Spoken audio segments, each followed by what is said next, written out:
In this lecture, I plan to deal with the various opposition and dissent within the Macedonian army between 330 and 327 BC. And there are three incidents in particular with which we will be dealing. And these incidents involved two leading Macedonian figures, Philotas and Clytus the Black. The last was the man who had saved Alexander the Great at the Battle of the Granicus.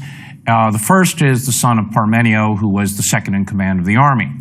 And then the third individual is Callisthenes, the great-nephew of Aristotle, who had accompanied the expedition as the official historian, and was a man who was by no means noted for his modesty.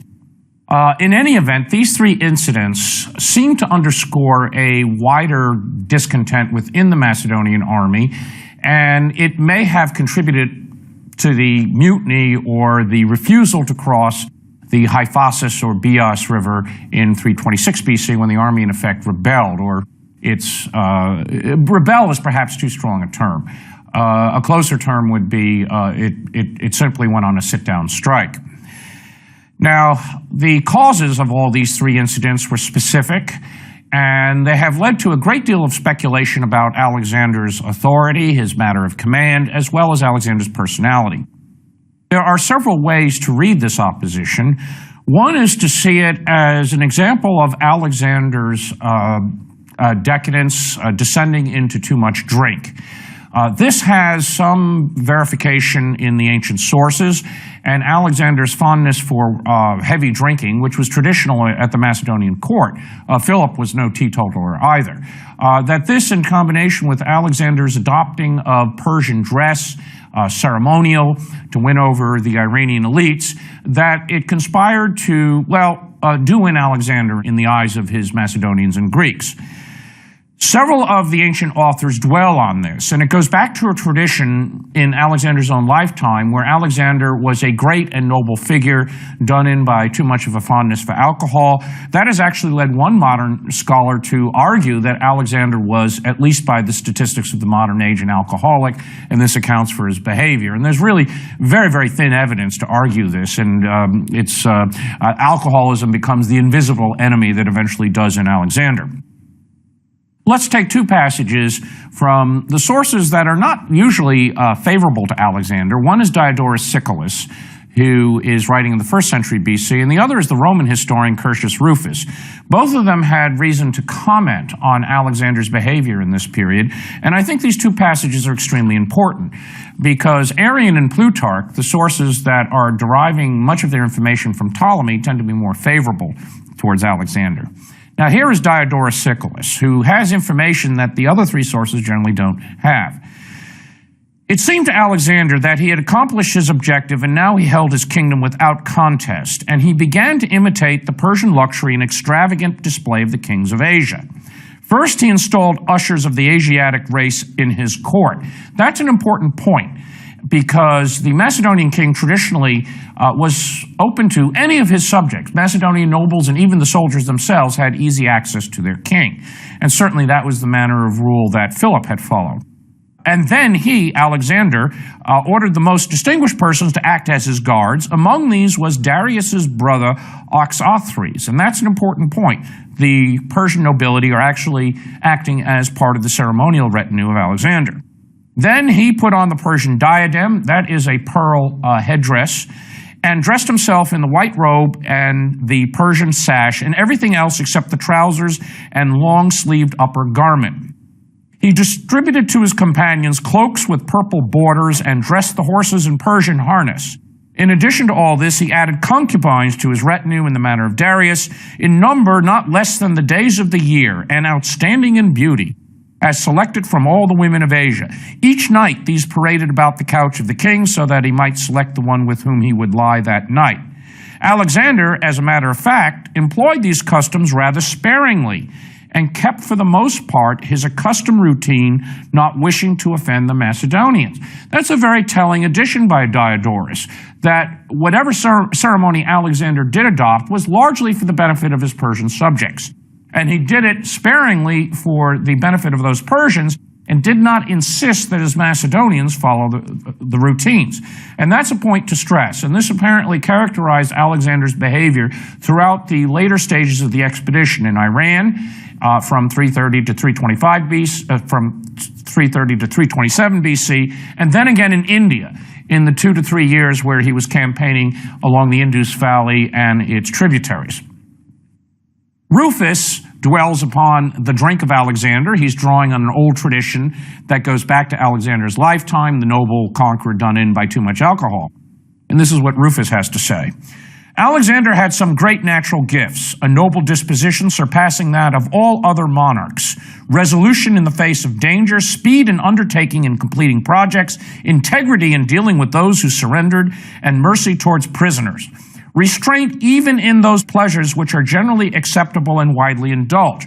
High praise indeed from Curtius Rufus, who is by inclination a Roman Stoic. But all of these were marred by his inexcusable fondness for drink. At the very time that his enemy and rival for imperial power was preparing to resume hostilities. That's a very vague phrase. Apparently that's Darius III. And when the conquered nations, only recently subdued, still had scant respect for his authority, he was attending daytime drinking parties at which women were present, not indeed such women as it was a crime to violate, but courtesans, that is the hetairae of Greek tradition, who had been leading disreputable lives with the soldiers.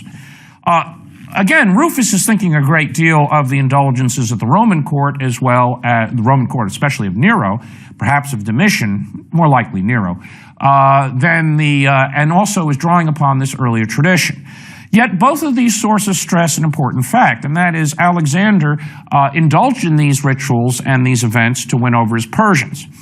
As for the drinking habits, Plutarch goes out of his way to dispel these claims at a number of points in the biography, simply insisting that Alexander really lingered over his drinking and he didn't drink as much as one would think, that he actually drank rather sparingly, and it was just bad manners not to hold these symposia, these drinking assemblies of the Macedonian nobility, which was a tradition.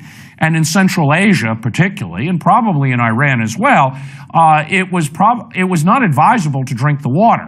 And especially in winter campaigns, in the autumn campaigns and in the winter quarters, the army indulged in a great deal of wine drinking because the water could give rise to dysentery. We have a number of reports of that in the accounts.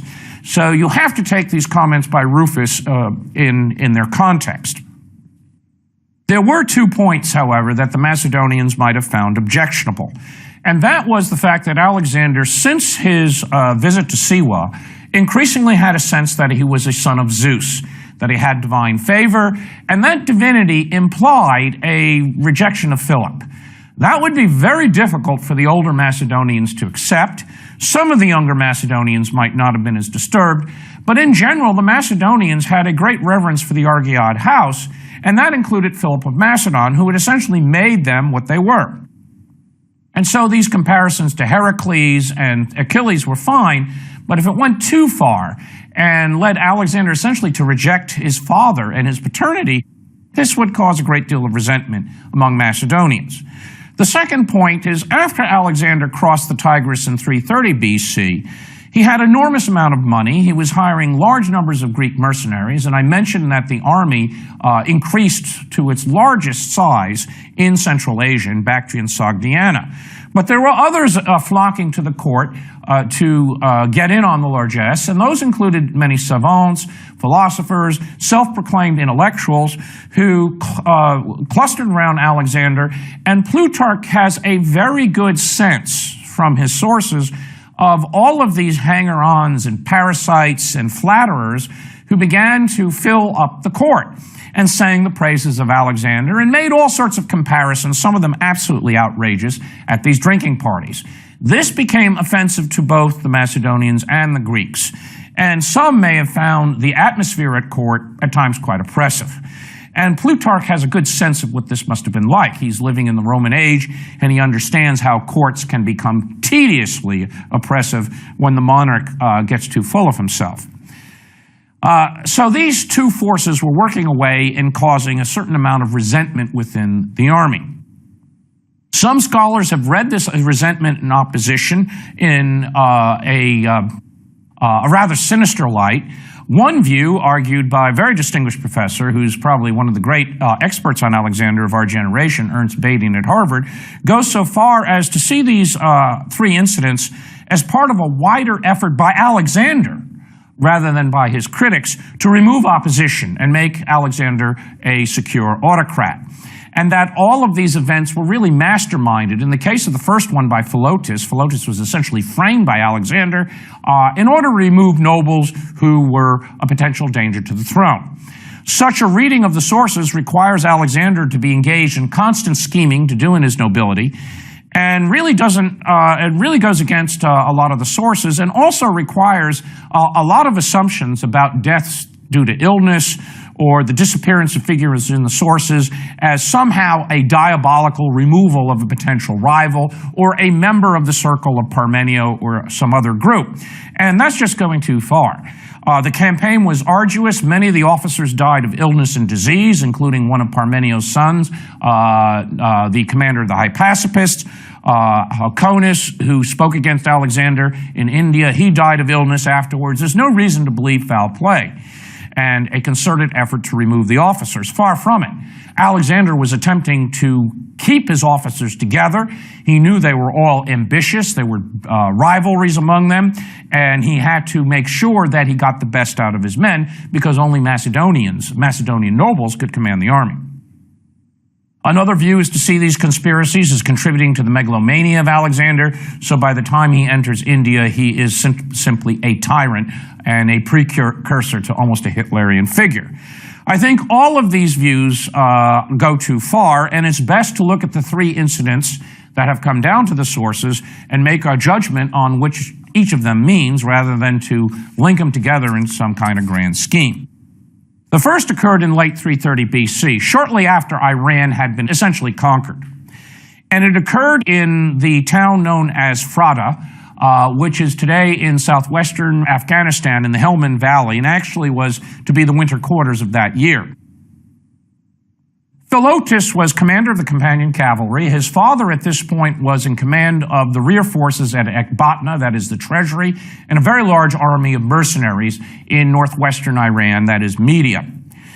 Philotas apparently had a long-standing rivalry with two leading figures at court. One was Craterus, the most talented commander of the phalanx, who had on his payroll Philotas's mistress, Antigone, who told Craterus all sorts of incidents, apparently, in which Philotas boasted about his prowess and in some ways diminished Alexander. The other was Hephaestion, who was the best friend of Alexander, and Craterus and Hephaestion later did not play well together, but nonetheless, they would agree in their dislike of Philotas, who had command of the cavalry as well as, to a large extent, the correspondence of the king. It was brought to Philotas's attention that there was a conspiracy afoot by a fellow named Dimnus, Macedonian, and Dimnus had confided this in his lover, Nicomachus. Nicomachus was aghast at the thought that Dimnus was plotting the execution of the king, or the murder of the king.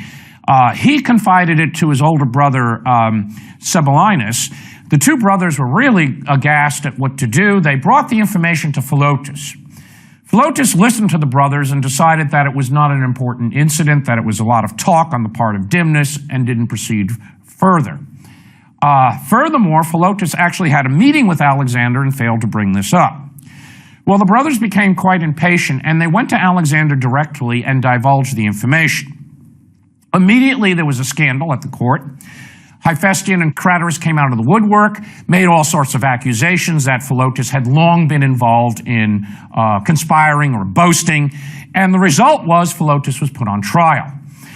There are varying accounts of what happened at the trial. Arrian gives essentially the official version of events. Plutarch and Diodorus Siculus add in some incidents that Dimnus was tortured, that Philotas was even put under torture or pressed with questioning. Philotas never admitted to any kind of complicity in the conspiracy. At the most, he had failed to inform the conspiracy, to inform the king about the conspiracy, but that was enough. Many of the senior officers, including men such as Conus, one of the talented commanders in the phalanx who eventually rose to high position in Central Asia and India and was married to Philotas' sister, they were all upset about this. And it wasn't just to preserve their own careers that they had a link to Philotas. The murder of the king would have put the entire expedition in jeopardy, and Philotas had failed in his mission. So many of the senior officers really believed that some kind of action had to be taken. The sources all seem to agree that Alexander really debated whether Philotas should be put on trial and executed. Dimnus was clearly executed. The conspiracy resulted also in the execution of several other individuals. One was a member of the bodyguard of Alexander who was apparently implicated earlier in some kind of conspiracy. His name was Demetrius.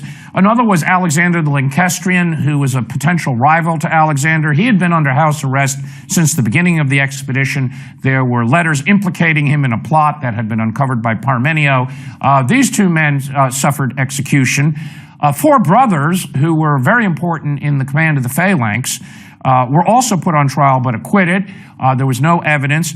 What we have is information from the sources that fundamentally only four people were executed.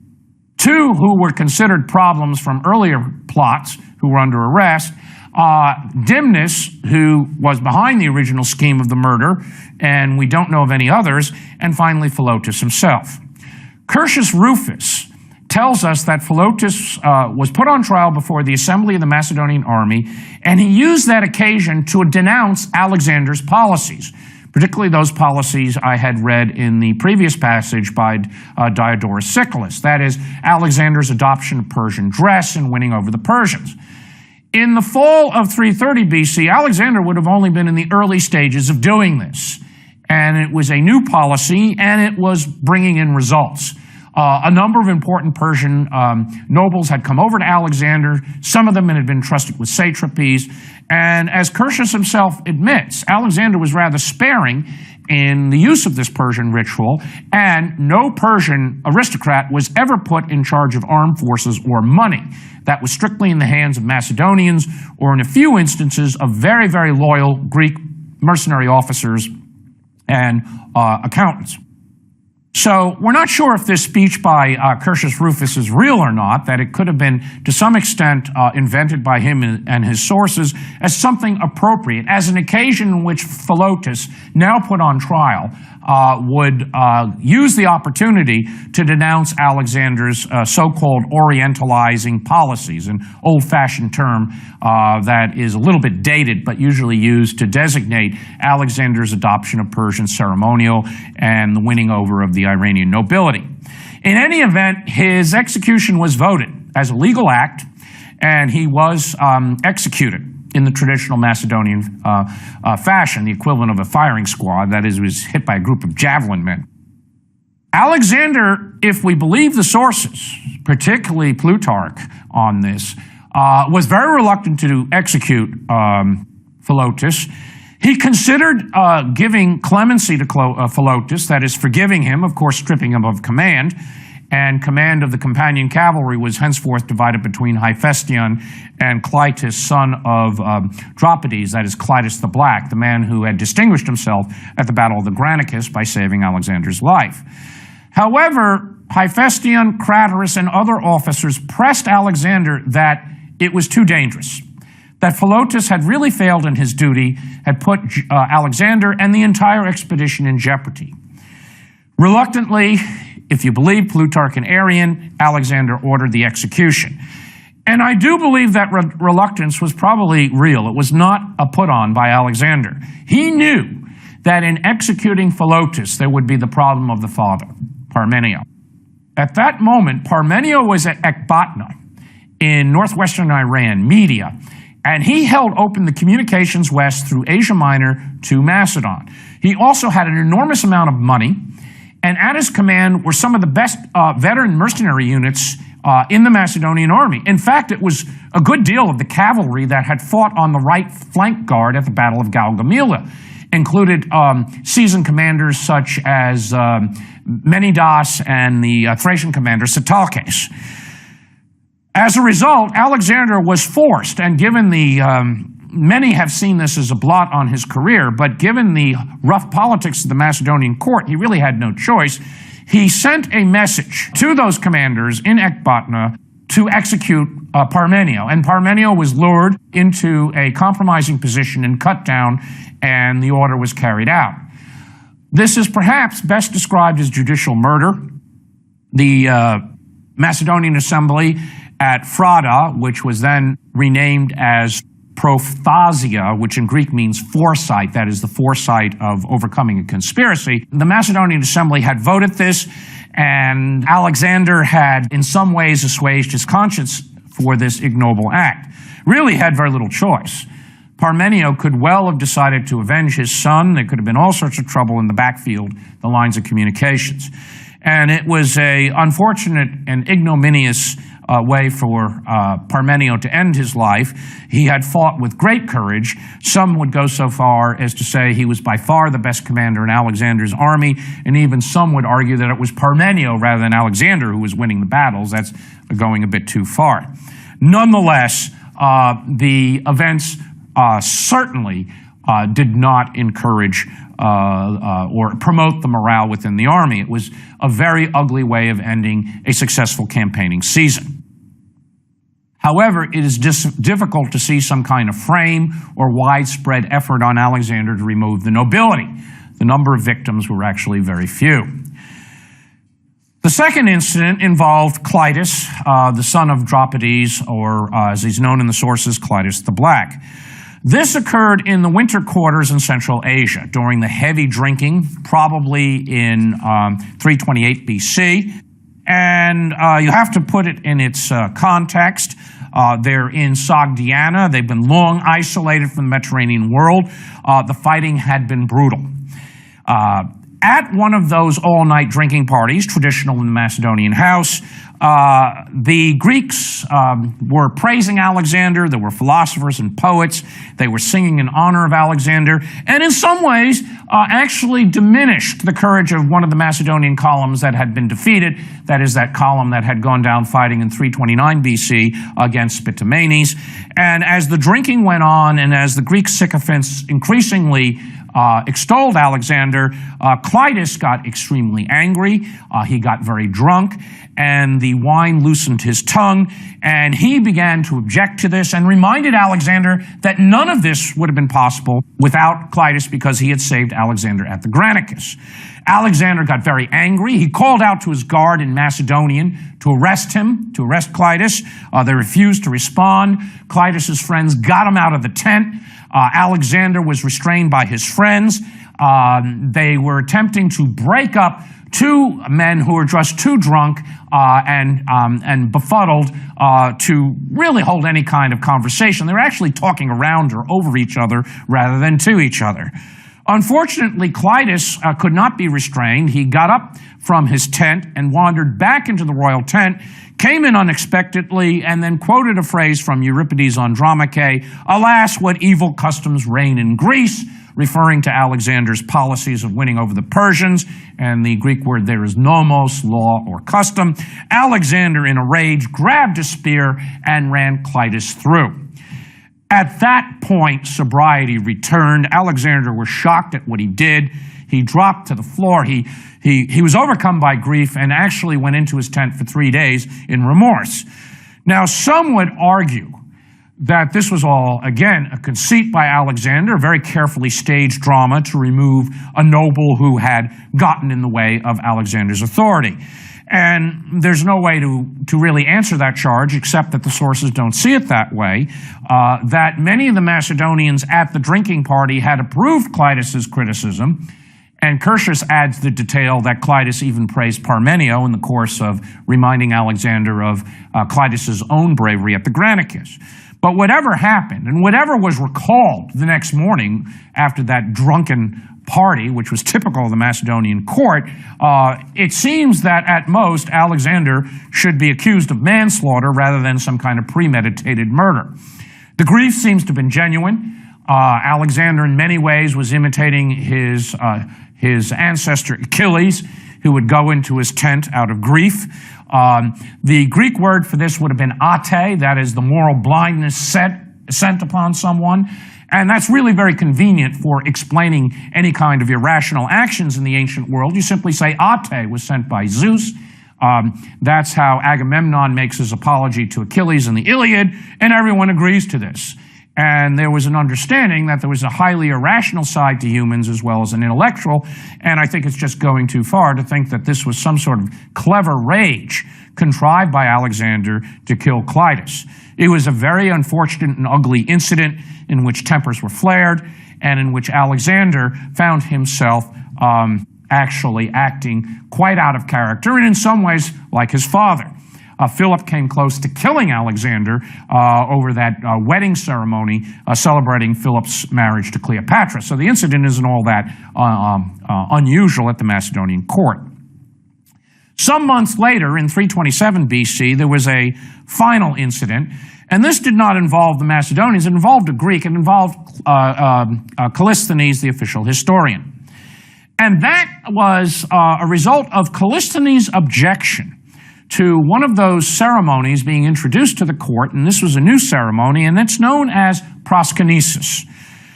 It's difficult to know what proskynesis was. There apparently were several different ways of performing this ceremony, and that was, one was to prostrate yourself before someone who was of higher authority and rank. This would be an honor that to the Greeks and Macedonians belonged only to a god, whereas in Persia it was good manners before the great king. The other would be exchange of kisses on the cheek. These would be of people of closer rank. This is still a ceremony that is accepted in the Middle East today. Whatever the type of ceremony, certainly the nobles would exchange a kiss with Alexander. Others would be expected to prostrate themselves. Well, Callisthenes, Alexander thought, was in favor of this ceremony as a way of uniting the court, the Iranians, the Greeks, the Macedonians. But when it came time to perform the ceremony, and a cup of wine was exchanged, essentially a love cup, and the various Macedonian nobles were to receive their kiss from Alexander, Hephaestion and others went up to do so. Callisthenes refused to perform the ceremony, and Alexander got very, very resentful, and Callisthenes simply said, well, I leave the event a kiss poorer, big deal. Now, Callisthenes spoke out in a way that no Macedonian would have. Many of the Greeks and Macedonians probably approved of Callisthenes' objection. In any event, it marked Callisthenes for destruction. And Plutarch understood this. Plutarch noted that Callisthenes, in many ways, had prevented Alexander from demanding a ceremony that would have been degrading to the Greeks and Macedonians, and in so doing did a great service to Alexander. Because after that incident, Alexander dropped the notion of proskynesis. He never attempted to revive it. It was just too touchy an issue, and it implied adoration of Alexander as a god.